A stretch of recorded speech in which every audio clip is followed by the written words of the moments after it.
Classroom, gitu ya. Sorry, oke. Hari ini materinya ODBC, VB.NET, dan MySQL. Saya sudah buka VB.NET-nya, sama kayak materi konektor, sama aja nggak ada beda. Cuma tadi saya bilang ini adalah menggunakan ODBC. Nah, ODBC-nya saya pakai yang ODBC udah lama sebenarnya. Ini zaman saya dulu kuliah masih pakai ini saya. Tapi sekarang pun masih nggak ada masalah sebenarnya, karena ODBC ini cuma jembatan aja. Walaupun sekarang udah ada versi 5, versi 7. Saya pakai 351. Kenapa saya pakai 351? Karena masih bisa dipakai ini ya. Ini cuman ibaratnya cuma jembatan doang. Kalau tools programmingnya memang harus yang terbaru. Jadi kalau kalian menggunakan pemrograman itu pakai yang terbaru. Kenapa? Karena itu sudah versi yang sempurnanya lah dibanding yang sebelum-sebelumnya. Kalau kalian pakai tools programming. Tapi kalau untuk konektor seperti ini, boleh pakai yang lama, boleh pakai yang baru, nggak ada masalah. Karena ini cuma jembatan aja. Cuman membantu agar saat kalian mengkoneksikan nggak langsung gitu loh. Ada cara apa? Ada tambahannya. Nah, ini tambahannya. Jadi tambahan ini saya menggunakan ODBC. Nah, ODBC ini saya pakai yang lama, sebenarnya nggak apa-apa. Kenapa nggak apa-apa? Karena sampai saat ini pun nggak ada masalah. Jadi ini bisa kalian pakai. Nah, ini sudah saya taruh di drive saya. Oke, kalian bisa lihat drive saya. Kalian bisa lihat di sini sudah saya itu. Nah, ini saya sudah taruh di drive saya. Jadi kalian bisa ambil nih, ada driver saya ini, ada itunya, aplikasi VB-nya. Kalau kalian langsung nggak mau ngoding nih Pak, pakai ini silakan, sudah berikan juga. Kenapa? Karena waktu ini tinggal 2 minggu lagi. Minggu besok kita masih ada pertemuan, karena kan ini pertemuan 13, tapi minggu besok kita absensi aja. Jadi kalian tetap ngoding, langsung ngoding, kalian absensi aja. Dan ini kalian kalau mau langsung lihat hasilnya ini sudah saya berikan di sini. Oke, tapi kalau mau ngoding silakan. Modulnya juga sudah saya taruh di Classroom, sama saya taruh di portal. Oke, ini adalah konektornya. Saya menggunakan konektor sudah saya taruh di sini. Jadi teman-teman tinggal pakai aja. Oke, nah ini kita buat tabelnya sama ya. Kita buat tabelnya sama kayak tabel kemarin yang kita buat konektor itu, yang kita pakai koneksi pertama kali yang konektor, kita bisa pakai tabel yang sama. Itu saya sudah ini sudah saya jelaskan. Ini ada cara membuat. Saya nggak ngajarin XAMPP-nya ya. Saya mengajarin nama database-nya adalah TMSQL, tes MySQL. Nama tabelnya adalah tabel barang. Oke, ini yang nanti kalian gunakan. Lalu saya buka VB.NET ya. Nah, di sini perbedaannya adalah saat kalian import. Kalau dia kemarin pakai MySQL konektor, pakai MySQL client. Kalau ini pakainya import sistem data ODBC. Jadi saya mengimport sistem datanya yang ODBC. Oke, itu perbedaannya di situ aja. Selebihnya semua sama. Oke, sama nanti koneksi codingnya semua sama. Nah, di sini kemarin kita pakainya apa? MySQL connection ya, benar nggak? MySQL sini ya.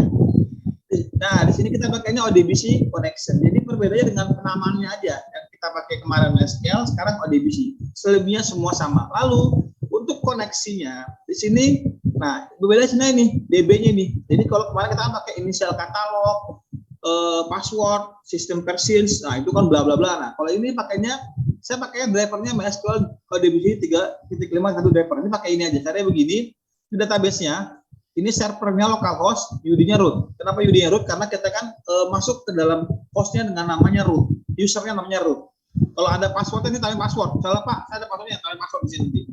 Passwordnya apa nih? Misalnya nanti, nah password bisa. Tapi kalau nggak ada passwordnya udah hilangin aja nggak apa-apa. Karena kalau defaultnya XAMPP itu nggak pakai password teman-teman. Kecuali kalau kalian hosting server itu biasanya pakai password saat membuat database. Itu pasti nggak mungkin nggak. Kalau yang sudah pernah hosting web dengan dengan XAMPP yang ada di sana, SQL yang ada di hosting, yang ada di server internet, nah itu biasanya pakai password. Kenapa pakai password? Agar nggak gampang dimasuki oleh orang lain, agar nggak gampang di SQL injection. Walaupun nanti bisa di SQL injection dengan cara lain, tapi itu lebih mengamankan dibanding kosongan. Jadi pahamin. Jadi kalau kalian menggunakan XAMPP default bawaan kalian, itu pasti nggak ada yang namanya password, kecuali kalian setting. Awalnya nggak ada yang namanya password, kecuali kalian setting. Tapi kalau kalian nanti hosting database di server internet, itu ya, ini seperti itu ya, itu posisinya pasti menggunakan password. Kenapa? Agar lebih aman. Walaupun nggak mengamankan, tapi lebih aman dibanding nggak ada sama sekali. Oke, nah ini kalau nggak ada passwordnya, nggak usah disebut passwordnya, dikosongin aja. Nah ini adalah servernya localhost karena kita menggunakan localhost. lalu sini database-nya TSMSQL. Udah seperti ini aja DB-nya. DB seperti ini aja. Apa intinya koneksinya seperti ini aja. Yang lain sama semuanya. Dari sini yang lain sama semuanya. Tuh, ada beda di sini. Nah, ini sudah saya berikan di sini. Nah, kita coba jalankan. Saya jalankan dulu MySQL-nya. Oke, saya coba jalankan dulu MySQL-nya. Nah, sudah saya jalankan. Saya coba jalankan dulu ininya.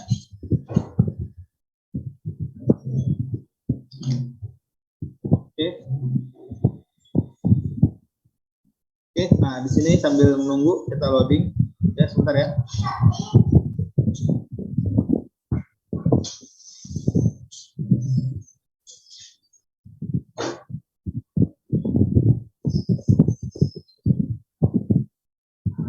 Sebentar ya sambil menunggu.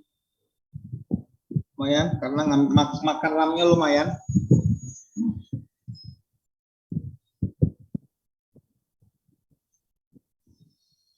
Langsung ya, koneksi berhasil ya. Koneksi berhasil ya. Nah, berhasil. Sama kayak kemarin nggak ada bedanya. Ini adalah database. Jadi ini sudah ibaratnya sama, codingnya sama nggak ada bedanya. Cuma bedanya yang tadi saya bilang itu dia hanya menggunakan import sistem data ODBC. Jadi menggunakan import sistem data ODBC. Pas di ininya dia hanya pakai ini selebihnya codingnya sama. Oke, sama, tinggal ganti aja ini ODBC. Jadi yang udah pakai MySQL ganti aja ODBC. Nanti tinggal di Ctrl F, ikonnya find dulu, nanti cari MySQL, misalnya nanti MySQL di replace, ganti ODBC, selesai. Itu, jadi intinya penggantiannya dengan ODBC aja. ODBC ini adalah yang mau kita koneksikan dengan database-nya. Nah, ini caranya seperti ini. Jadi penggunaan ODBC sama connector itu nggak ada bedanya. Bedanya cuma satu, dalam segi softwarenya aja untuk mengkoneksikannya. Selebihnya sama codingnya, sama. Untuk perbedaannya ya tadi softwarenya sama, beberapa bagian baris aja. Kalau yang kita pakai di konektor MySQL client, tapi kalau ini pakainya import system data ODBC. Nah, itulah perbedaannya dalam menggunakan ODBC sama konektor. Nah, ini bisa kalian gunakan nih caranya. Pak, enakan mana? Tergantung kebutuhan aja, tergantung kebutuhan. Kalau kebutuhan kalian misalnya ingin menggunakan ODBC, kenapa menggunakan ODBC? Mungkin nanti kedepannya mau diganti nanti pakai SQL Server, bisa aja, kenapa enggak gitu loh. Semua sama, bisa diparahkan juga. Intinya tergantung kebutuhan aja. Kalau mau ringan ya Pantau juga ringan gitu loh. Jadi tergantung kalian maunya pakai apa, itu bebas. Sekarang nggak ada ketentuan mau pakai apa. Yang penting saat bisa kalian bisa koneksi dengan melakukan database. Udah itu aja. Oke, ini menggunakan ODBC. Codingnya sama, udah saya berikan di sini teman-teman. Oke, sudah saya berikan sini codingnya, ini tinggal kalian pakai aja. Jadi nanti hasilnya sama persis seperti hasil yang saya buat. Jadi ini juga berjalannya sama aja kayak tadi konektor, nggak ada perbedaan. Sebentar ya. Lihat ini. Kita nunggu ya, nunggu. Oke. Ini mana nih? Kok nggak masuk nih? Lemot nih ya. Kita dulu. Oke, baru masuk ya. Lemot ya. Bacanya ya. Error ya, saya ngetiknya 2 kali soalnya. Bentar dulu, saya stop dulu.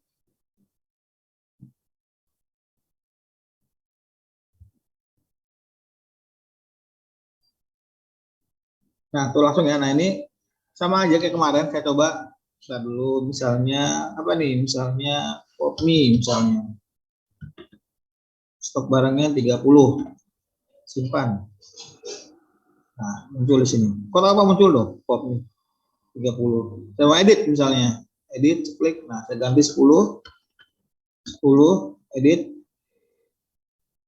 Nah, lihat 10. Jadi sama persis sama codingnya yang kemarin saya berikan, cuman bedanya pakai data ODBC. Oke, jadi yang posisinya menggunakan ODBC ini sudah saya berikan tekniknya. Jadi jangan lagi, Pak, saya nggak bisa pakai ODBC. Kalau nggak bisa pakai ODBC, sudah saya ajarin caranya.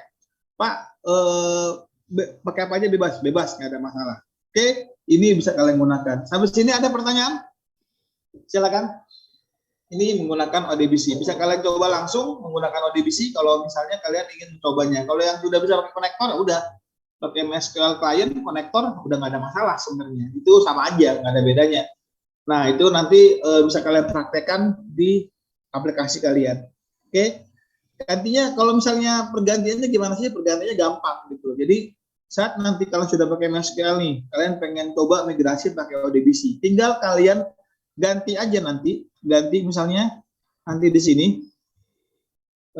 ganti di sini. Pertama ininya ganti sistem data ODBC yang pertama, yang kedua koneksinya ganti pakainya ini. Oke, koneksi ganti. Kalau ini nanti tinggal ini aja replace. Jadi kalian nanti Ctrl F, find, misalnya gitu kayaknya MySQL, karena kan MySQL ya, MySQL aja, karena kan MySQL client nanti diganti seperti ini, ODBC. Udah, makanya replace all. Jadi semuanya kan normal lagi. Yang penting importnya jangan lupa. Udah selesai. Jadi kalau misalnya ada 10 form, ya udah tinggal di replace aja. Penggantiannya dari MySQL ke ODBC. Jalan pasti insya Allah. Nggak ada masalah. Ini pun saya codingnya MySQL. Saya taruh sini, saya ceplokin di sini. Cuman saat mau saya jalankan, saya replace dulu semuanya. Saya replace dulu all semuanya menjadi ODBC. Lalu setelah itu saya jalankan. Normal, nggak ada masalah. Seperti itu penggunaan ODBC. Jadi nggak ada bedanya, cuman bedanya dari data penggunaannya aja. Dalam artian penggunaan softwarenya aja, mau pakai ODBC atau pakai konektor yang kemarin saya ajarkan pertama kali. Oke, silakan ada pertanyaan? Ada pertanyaan? Ini bisa kalian coba di project kalian. Kalau kalian nggak bisa pakai refresh. Kemarin saya ada selfie nggak di sini? Nggak ada selfie ya? Ada Amirul Ma'arif nggak? Nggak ada ya? Ini dua orang ini kemarin minta bantuan dengan ODBC. Makanya saya buatkan ininya. Saya buatkan dia kemarin hubungin saya gitu kan. Saya mau ngajarkan tapi bingung. Kenapa bingung? Karena saya kasih tutorial web, udah coba gagal Pak, dia bilang gitu. Makanya tutorial di web ya, tutorial di Google ya, gagal Pak. Makanya saya buatkan modulnya biar mereka bisa mencoba juga. Karena kasihan juga kalau misalnya udah sampai sekarang nggak bisa koneksi gitu loh. Karena pertama refreshnya nggak bisa gitu kan ya. Udah sampai refreshnya nggak bisa Pak gitu kan ya. Terus yang satu lagi PB-nya 2012 gitu. Sebenarnya sama aja, nggak ada masalah. Mungkin bingung kali. Nah, saya pakai ODBC, nggak usah pakai refresh lagi. Kalau udah pakai ODBC, ini nggak usah disetting lagi nih. Refreshnya nggak usah disetting lagi.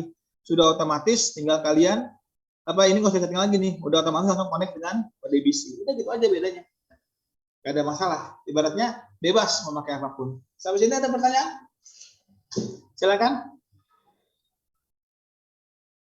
Silakan kalau ada pertanyaan, saya buka diskusinya. Atau mau ada yang diperlihatkan, silakan, nggak apa-apa, saya buka karena kita banyak waktu yang bisa yang masih banyak waktu kuliah kita, silakan. Kalau enggak mau nyoba, silakan juga, nyoba langsung di sini silakan. Tinggal Pak, saya mau coba nih, gitu. Nggak apa, kita lihat bareng-bareng. Kalau mau nyoba, apa juga. Itu intinya, seenaknya kalian aja. Bagi saya, kalau kalian udah bisa, alhamdulillah, itu yang saya inginkan. Walaupun saya ngajarinya sedikit-sedikit, tapi kalian paham lebih baik dibanding saya ngajar 2 jam, 3 jam, tapi kalian nggak paham. Lupa semua, saya nggak mau yang begitu. Yang penting apa yang saya berikan, kalian pahami, kalian bisa kerjakan, dan kalian bisa ekspor lebih dalam, itu lebih baik dibanding kalian dapat materi banyak dari saya, banyak, tapi posisinya kalian nggak bisa duplikasikan, kalian nggak bisa ekspor lebih jauh, itu yang saya kasihan, saya nggak mau begitu. Ya silakan, ada pertanyaan? Saya kasih waktu. Ayo. Ini bisa dicoba. Nggak ada cukup. Kalau nggak ada, selesai tanya. Di sini alhamdulillah pintar-pintar nih anak pagi nih, nggak ada yang nanya. Anak malam juga sama, sebenarnya nggak ada yang nanya. Apa mungkin sudah paham, sudah bisa kerjainnya? Alhamdulillah. Kalau nggak bisa kerjain, ya bisa diskusi sekarang. Gitu. Kalau mau japri juga nggak apa-apa, nggak ada masalah, saya support. Tanda cukup nih, nggak ada lagi pertanyaannya? Ada? Silakan. Nggak apa-apa, silakan, nggak usah malu-malu. Jalsa mau nanya, silakan Jalsa. Atau Fahri, silakan. Reva, silakan nanya aja. Materi saya sudah habis kok sebenarnya, udah cukup di pb.net. Ya, Fahri silakan. Sebenarnya materi saya sudah cukup karena saya nanti kalau ketemu sama saya lagi nanti di pb.net 2, nanti rencana saya, ini kita udah yakin ya. Kalau ketemu lagi nanti di visual 2, visual lanjutan, nah itu nanti kita masuk ke project inti. Jadi saya akan berikan project full kepada kalian, di mana project full ini nanti kalian kerjakan berkelompok karena ini lumayan luas nanti. Nanti saya ajarkan penambahan-penambahan seperti menggunakan SQL Server, menggunakan Vista Report dan semacamnya. Saya nggak ngajak Vista Report, kenapa? Karena saya minta kalian paham dulu cara koneksi, paham dulu cara nge-truth. Kalau ini sudah paham, sudah bisa kalian ekspor lebih dalam, nanti kalau saya kasih project lebih tinggi dengan Vista Report, kalian jangan kesulitan. Jadi makanya saya minta kalian pelajarin apa yang saya minta, nanti kalau pas masuk visual lanjut ketemu saya lagi, nanti masuk project full, nah itu kalian udah nggak ada kesulitan. Apa? Ferdi mau nanya?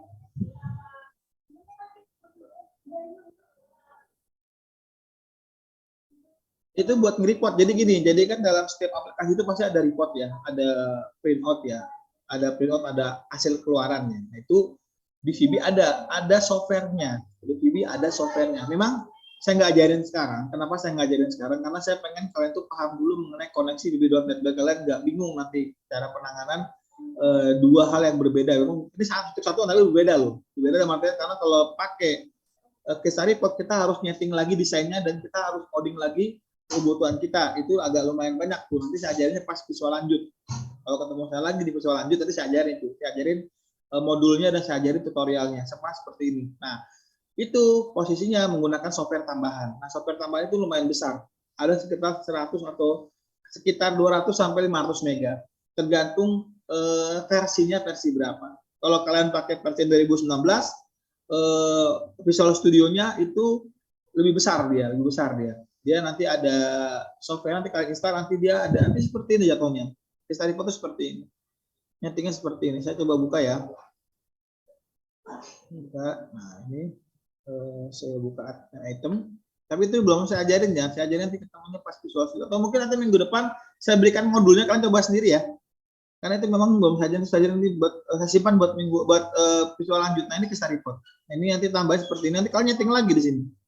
Nyeting lagi untuk koneksinya dan semacamnya. Nyetingnya dalam artian nyeting desainnya.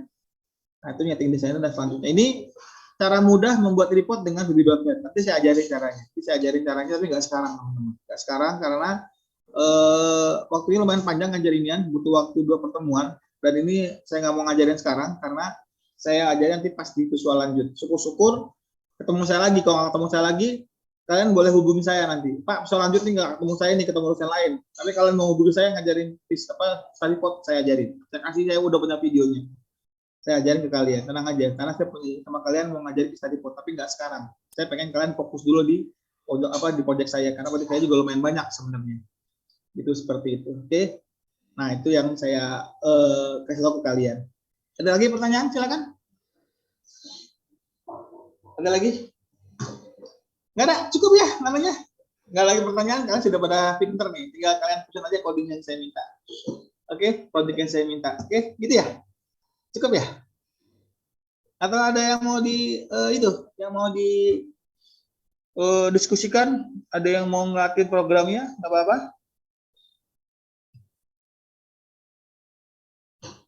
Ada? Nggak ada? Cukup ya namanya? Gimana? Cukup ya? Yang lain cukup ya? Yang lain nggak ada? Cukup ya? Oke. Kalau gitu tandanya cukup materi yang saya berikan. Saya mohon maaf karena ini materi saya yang terakhir, karena minggu depan kayaknya kita absensi aja karena udah minggu tenang biar kalian bisa fokus juga buat pelajaran yang lain.